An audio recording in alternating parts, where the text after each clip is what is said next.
வணக்கம் நண்பர்களே. ரீசெண்டாக ரஷ்யன் பிரசிடென்ட் இந்தியாவை ஒரு கிரேட் பவர், வல்லரசு நாடு அப்படின்னு வர்ணிச்சிருந்தார். India is a great power and a natural ally அப்படின்னு சொல்லியிருந்தார். அலை அப்படிங்கிறவங்க கூட்டாளி நாடு. நாங்களும் இந்தியாவும் இயல்பாகவே கூட்டாளிகள் அப்படின்னு சொன்னார். ஆனாலும் இந்த கிரேட் பவர் அப்படின்னு அவர் வர்ணித்தது மிகப்பெரிய பேசும் பொருளாக இருக்குது. நிறைய ஸ்டூடெண்ட்ஸ் இந்த கேள்வி எழுப்பியிருந்தாங்க. புட்டினே இந்தியாவை கிரேட் பவர்னு சொல்லிட்டாரு, அக்செப்ட் பண்ணிட்டாரு, நாம் இன்றைக்கி கிரேட் பவரா அல்லது இனிமே தான் கிரேட் பவராக மாறணுமா? ஒருவேளை புட்டின் மிகைப்படுத்தி சொல்கிறாரா? கிரேட் பவர்ன்ற கான்செப்ட் முதல்ல என்ன? இந்த கேள்விகளெல்லாம் கேட்டிருந்தாங்க. இதற்கான விடைகளை தான் நான் இப்போ உங்களுக்கு இந்த வீடியோ மூலமாக டிஸ்கஸ் பண்ண போகிறேன். முதல்ல கிரேட் பவர் கான்செப்ட் என்னங்கிறத சொல்லிடுறேன். ரெண்டாவது, இன்றைக்கி தேதியில் நம் நாடு இந்தியா ஒரு கிரேட் பவரா, இதுக்கும் ஆன்சர் பண்ணுறேன்.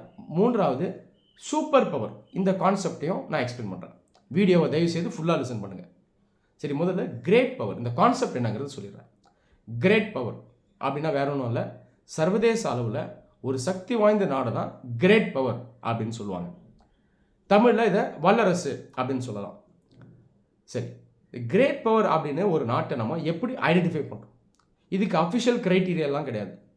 யூஎன் மாதிரி ஒரு அமைப்பு ரூல்ஸ் வச்சுருக்கா, க்ரைட்டீரியா வச்சுருக்கா அப்படின்னு பார்த்தீங்கன்னா அதெல்லாம் இல்லை.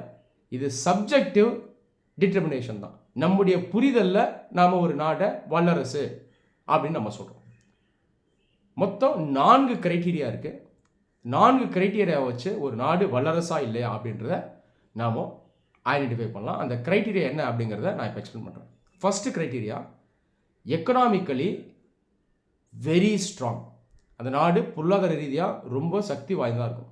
ஜென்ரலாக எப்படி ஒரு நாடு அப்படி இருக்க முடியும்? பரப்பளவில் பெருசாக இருக்கணும், நிறையா ரிசோர்ஸஸ் இருக்கும், வர்த்தகம் அதிகமாக பண்ணணும், உற்பத்தி செய்யக்கூடிய நாடாக இருக்கும், அவங்க கையில் தொழில்நுட்பம் இருக்கும், நிறைய எக்ஸ்போர்ட் பண்ணுவாங்க, மற்ற நாடுகளோட ஒரு நல்ல பொருளாதார உறவை அவங்க வச்சுருப்பாங்க. ஸோ இது first criteria. Second criteria, very strong military. இராணுவ ரீதியாக ரொம்ப ஸ்ட்ராங்காக இருக்கணும். எப்படி இருக்க முடியும்? இராணுவ தொழில்நுட்பம் இருக்கணும், ரிசர்ச் பண்ணியிருக்கணும், அட்வான்ஸ்டு வெப்பன்ஸ் சிஸ்டம் இருக்கணும், ஸ்ட்ராங் ஆர்மி இருக்கணும், இராணுவ ரீதியாக நிறைய கூட்டாளிகள் இருக்கணும். அப்படி இருந்தால் மிலிட்ரிலி ஸ்ட்ராங்னு சொல்லலாம் இல்லையா?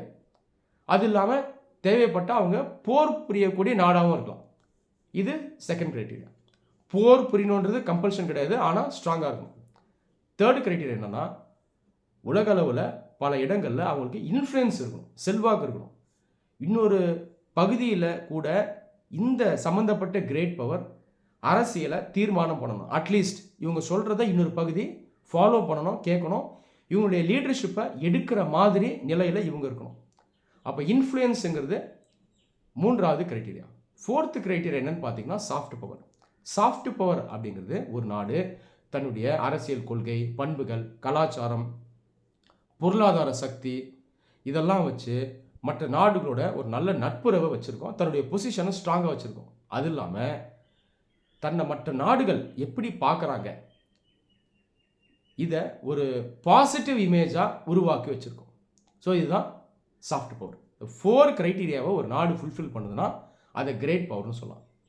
கிரேட் பவர் கான்செப்ட் இன்றைக்கி வந்தது கிடையாது. ஏன்ஷியன் பீரியட்லேருந்து கிரேட் பவர்ஸ் இருந்திருக்காங்க. Persian empire, Roman empire, Greek empire, Akkadians, Babylonians, Arabs.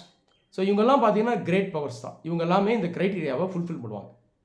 நீங்கள் ரஷ்யன் எம்பையர் எடுத்துங்க அல்லது பிரிட்டிஷ் எம்பையர் எடுத்துங்க, இந்த 4 க்ரைட்டீரியாவை ஃபுல்ஃபில் பண்ணுவாங்க. பிரிட்டிஷ் இந்தியாவை ஆட்சி பண்ணாங்க, இன்னும் நிறைய நாடுகள் ஆட்சி பண்ணாங்க. எக்கனாமிக்கலாக ஸ்ட்ராங்காக இருந்தாங்களா? இருந்தாங்க. அதனால தான் இந்தியா ஆட்சி பண்ணான். மிலிட்ரியாக ஸ்ட்ராங்காக இருந்தானா? இருந்தான். இந்தியாவை இராணுவத்தை வச்சு கண்ட்ரோல் பண்ணி வச்சுருந்தான் இல்லையா? இன்ஃப்ளூயன்ஸ் பண்ணானா? இந்தியாவை தாண்டி பல நாடுகளை இன்ஃப்ளூயன்ஸ் பண்ணான். 4வது சாஃப்ட் பவரும் வச்சுருந்தான். பிரிட்டிஷ் ஆட்சி வேணாம், வெளியே போன்னு நம்மள பல பேர் சொல்லி போராடினாலும் இந்தியாவுக்குள்ளே நிறைய பேர் அவனை சப்போர்ட் பண்ணாங்கல்ல, அதுதான் சாஃப்ட் பவர். காரணம் என்ன? இங்கே வேலை வாய்ப்பு கொடுத்தான், எஜுகேஷனை கொடுத்தான், இன்ஸ்டிடியூஷன்ஸ் ஆரம்பித்து வச்சான், சிவில் சர்வீஸ், போலீஸ், கோர்ட்டெல்லாம் ஆரம்பித்து வச்சான். அதனால தான் ஒரு வல்லரசாக இருந்தான். சரியா? இன்னைக்கு தேதியில் வல்லரசு நாடுகள் யாருன்னு பார்த்தீங்கன்னா 5 பேர் இருக்காங்க.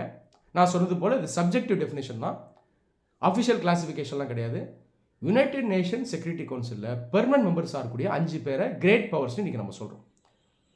யூஎன் செக்யூரிட்டி கவுன்சிலில் இருக்கிறதுனால அவங்க கிரேட் பவர்ஸ் இல்லை, நான் சொன்ன க்ரைட்டீரியாவை சாட்டிஸ்ஃபை பண்ணுறதுனால அவங்க கிரேட் பவர்ஸாக நம்ம பார்க்குறோம். அது இல்லாமல் அவங்க யூஎன்எஸ்சியில் இருக்காங்க, கோயின்சிடென்ட்லாம் இருக்காங்க. சரியா? இவங்க யாருன்னு பார்த்தீங்கன்னா America, Britain, France, Russia, China. நீ தேதியில் உங்கள் 5 பேர் தான் கிரேட் பவர்ஸ். சரியா? இந்த கிரேட் பவர் இவங்க இன்னும் சக்தி வாய்ந்த ஒரு நாடாக மாறுறாங்க அப்படின்னா இந்த கிரேட் பவருக்கு மேலே ஒரு கேட்டகரி இருக்குது. அதுதான் ஹையஸ்ட் கேட்டகரி, அதுதான் சூப்பர் பவர். இன்னைக்கு தேதியில் ஒரு நாடு சூப்பர் பவராக இருக்கான்னு பார்த்தீங்கன்னா ஒரு நாடு இருக்குது, அதுதான் அமெரிக்கா.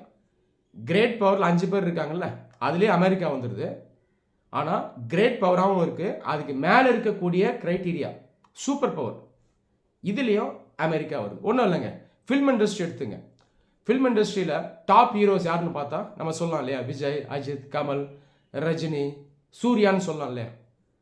ரஃபா சொல்கிற ஒரு 5 பேர் சொன்னாலும் நம்பர் 1 வரும்போது ஒருத்தர் வருவார். உதாரணத்துக்கு ரஜினி வருவார்.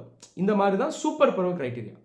இதே க்ரைட்டீரியா தான், ஆனால் எல்லா க்ரைட்டீரியாவையும் ரொம்ப ஸ்ட்ராங்காக இருப்பாங்க. அதனால் அவங்கள முதன்மையில் வைக்கலாம். 2ஆம் உலகப் போருக்கு அப்புறம் 2 சூப்பர் பவர்ஸ் இருந்தாங்க. ஒன்று யுஎஸ்எஸ்ஆர், அப்புறம் யுஎஸ். 1991க்கு அப்புறம் யுஎஸ்எஸ்ஆர் உடஞ்சி போயிடுச்சு. 1991க்கு அப்புறம் ஒரே ஒரு சூப்பர் பவர் தான் இன்றைக்கி வரைக்கும் இருக்குது, அது அமெரிக்கா. ஃப்யூச்சரில் சைனாவும் ஒரு சூப்பர் பவராக உருவெடுக்கும். அதுக்கப்புறம் இந்தியாவும் ஒரு சூப்பர் பவராக உருவெடுக்கும். ரைட்டா? ஸோ கிரேட் பவர் கான்செப்டை பார்த்துட்டோம், சூப்பர் பவர் கான்செப்டையும் நம்ம பார்த்துட்டோம். ஒரு நாட்டு எக்ஸாம்பிள் எடுத்துப்போமே. இன்றைக்கி அமெரிக்காவை எடுத்துக்கங்க. கிரேட் பவராகவும் இருக்காங்க, சூப்பர் பவராகவும் இருக்காங்க. 4 க்ரைட்டீரியாவும் சாட்டிஸ்ஃபை பண்ணணும் America. First criteria economic strength. ஸ்ட்ராங்கான்னு பார்த்தீங்கன்னா ஸ்ட்ராங் தான். உலகத்திலே பெரிய எக்கனாமி ஜிடிபி அமெரிக்கா தான். தனிநபர் வருமானம் அதிகம், வர்த்தகத்தை அதிகமாக பண்ணும், உற்பத்தி பண்ணும், இண்டஸ்ட்ரியலைஸ்டு ஸ்டேட், எக்கனாமிக் கோஆப்ரேஷன் பல நாடுகளோட வச்சுருக்கோம் இல்லையா. பொருளாதார செல்வாக்கு அதிகம். IMF, வேர்ல்டு பேங்க் போன்ற அமைப்புகள்லையும் அமெரிக்காவுடைய செல்வாக்கு இருக்குது. Second criteria military strength. உலகத்திலேயே மிலிட்ரி வைஸ் சக்தி வாய்ந்த நாடு இன்றைக்கி அமெரிக்கா. ரஷ்யா கிட்டத்தட்ட மேட்ச் பண்ணோம், ஆனாலும் ஓவரால் ஸ்ட்ராங்னு பார்த்தீங்கன்னா இன்றைக்கி இன்னும் அமெரிக்கா தான். அப்போ செகண்ட் க்ரைட்டீரியாவும் சாட்டிஸ்ஃபை பண்ணுது. உலகத்தில் கிட்டத்தட்ட 750க்கும் மேற்பட்ட மிலிட்ரி பேஸஸை இன்றைக்கி அமெரிக்கா வச்சுருக்காங்க. பாருங்கள் எவ்வளோ ஸ்ட்ராங்காக இருக்காங்க. சைனா டெக்னாலஜியில் அமெரிக்கா கிட்ட வந்தாலும் இந்த மிலிட்ரி பேஸஸை வைக்கிறது, போர் நடத்துறது, இதிலெல்லாம் பார்த்தீங்கன்னா அமெரிக்கா கிட்ட சைனா வரவே முடியாது. மிலிட்ரின்னு வந்துட்டாலும் அமெரிக்கா தான் நம்பர் 1. 3வது இன்ஃப்ளூயன்ஸ். உலகத்தில் இருக்க எல்லா கண்டங்கள்லையும் அமெரிக்காவுடைய இன்ஃப்ளூயன்ஸ் இருக்கும். 4th soft power. தன்னுடைய கல்ச்சர், டெமோக்ரஸி, அது இல்லாமல் இங்கிலீஷ் லாங்குவேஜ், ஹாலிவுட் மூவிஸ், அரசியல் கொள்கைகள், இதெல்லாம் வச்சு ஒரு நல்ல இமேஜை அமெரிக்கா உருவாக்கி வச்சிருக்கு உலகம் ஃபுல்லாக. 4 க்ரைட்டீரியா சாட்டிஸ்ஃபை பண்ணுதா, அதனால தான் அமெரிக்காவை ஒரு கிரேட் பவர்னு சொல்கிறோம். இந்த க்ரைட்டீரியா எல்லாத்துலேயும் ரொம்ப ஸ்ட்ராங்காகவும் இருக்கும், அதனால அது சூப்பர் பவர் அப்படின்னா நம்ம சொல்லலாம். புரியுதா? சரி, லாஸ்ட் கேள்வி. இந்தியா இன்னைக்கு ஒரு கிரேட் பவரா? உண்மை என்னன்னா இன்னைக்கு இந்தியா ஒரு கிரேட் பவர் கிடையாது, இதுதான் உண்மை. ஃப்யூச்சரில் கண்டிப்பாக இந்தியா ஒரு கிரேட் பவராக வரும். நம்ம நாட்டை நம்ம குறைச்சி மதிப்பிடலை, உண்மை இதுதான். 4 க்ரைட்டீரியா அப்ளை பண்ணுங்கள். First criteria economic strength. இன்றைக்கும் நம்ம டெவலப்பிங் கண்ட்ரியாக தான் இருக்கோம், டெவலப்டு கண்ட்ரியாக ஃப்யூச்சரில் தான் மாற போகிறோம். பெர் கேபிட்டா இன்கம் கம்மி, standard of living, infrastructure, research, டெக்னாலஜிலாம் கொஞ்சம் வீக்காக தான் இருக்கும். Second criteria military strength. இராணுவ ரீதியாக இந்தியா ஒரு சக்தி வாய்ந்த நாடு தான், ஆனாலும் ரொம்ப ஸ்ட்ராங்கான்னு பார்த்தீங்கன்னா கண்டிப்பாக ரொம்ப ஸ்ட்ராங்னு சொல்ல முடியாது. அமெரிக்கா ரஷ்யாவுக்கு ஈக்குவலாக வைக்க முடியாது. ரஷ்யா, அமெரிக்கா, பிரிட்டன், ஃப்ரான்ஸ்க்கெல்லாம் வார் ஃபைட்டிங் எக்ஸ்பீரியன்ஸ் அதிகம். பல ஆண்டுகளாக போர் புரிஞ்சிருக்காங்க. சைனாக்கு ஆக்சுவலாக கம்மி. 1000 வருஷம் முன்னாடி சைனாக்கு அதிகம். 20th சென்ச்சுரிக்கு அப்புறம் சைனாக்கு ஃபைட்டிங் எக்ஸ்பீரியன்ஸ் கம்மி. சொல்லப்போனால் இந்தியாவை விட கம்மி. ஃபைட்டிங் எக்ஸ்பீரியன்ஸு, சோல்ஜர்ஸ் எல்லாம் வச்சு பார்க்கும்போது சைனாவுக்கு முன்னாடி இந்தியா வந்துடும். Third criteria influence. இந்தியாவுக்கு பல இடங்களில் இன்ஃப்ளூயன்ஸ் இருக்குது, ஆனால் உலக அளவில் பல இடங்களில் இருக்கான்னா கிடையாது. அப்போ இதுலேயே நம்ம கொஞ்சம் வீக்காக இருக்கும். 4th soft power. Soft power use பண்ணுறோம், ஓரளவுக்கு ஸ்ட்ராங்காக இருக்கும், ரொம்ப ஸ்ட்ராங்காக இல்லை. அதனால் கிரேட் பவர் ஸ்டேட்டஸை நோக்கி போயிட்டுருக்கோம். சொல்கிறது புரியுதா? ஃபில்ம் இண்டஸ்ட்ரி வச்சு சொல்கிறோன்னா நாம் ஒரு சிவகார்த்திகேயன் மாதிரி, நயன்தாரா மாதிரி கிரேட் பவரை நோக்கி போகிறோம், அதை ரீச் பண்ணணும். அப்புறம் சூப்பர் பவர் ரஜினிகாந்த் லெவலுக்கு நம்ம போகலாம். ஸோ அந்த கான்செப்ட்ஸை எக்ஸ்பிளைன் பண்ணிட்டேன். இந்த வீடியோ உங்களுக்கு ஹெல்ப்ஃபுல்லாக இருந்திருக்கும் நம்புகிறேன். நன்றி.